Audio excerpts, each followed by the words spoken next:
চলতি বছরের ডিসেম্বর মাসের প্রথম 28 দিনে প্রবাসী আয় বা রেমিট্যান্স দেশে এসেছে 242,50,50,000 মার্কিন ডলার। মাসটিতে দৈনিক গড়ে প্রবাসী আয় দেশে এসেছে 8,64,48,214 ডলার। রোববার 29 ডিসেম্বর প্রকাশিত বাংলাদেশ ব্যাংকের হালনাগাদ প্রতিবেদন থেকে এ তথ্য জানা গেছে। প্রতিবেদনে বলা হয়, গত বছরের 2023 সাল ডিসেম্বরে প্রবাসী আয় এসেছিল 199,12,60,000 ডলার।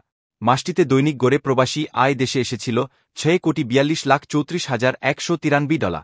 অন্যদিকে গত নভেম্বরে প্রবাসী আয় এসেছিল 219,95,10,000 ডলার। মাসটিতে দৈনিক গড়ে প্রবাসী আয় দেশে এসেছিল 7,33,17,000 ডলার। প্রতিবেদনে আরও বলা হয়, চলতি ডিসেম্বরের প্রথম 28 দিনে বেসরকারি ব্যাংকগুলোর মাধ্যমে প্রবাসী আয় এসেছে 163,13,60,000 মার্কিন ডলার। এছাড়া রাষ্ট্রায়ত্ত ব্যাংকগুলোর মাধ্যমে এসেছে 80,95,80,000 ডলার, বিশেষায়িত ব্যাংকগুলোর মাধ্যমে 9,26,90,000 ডলার এবং বিদেশি ব্যাংকগুলোর মাধ্যমে 69,20,000 মার্কিন ডলার।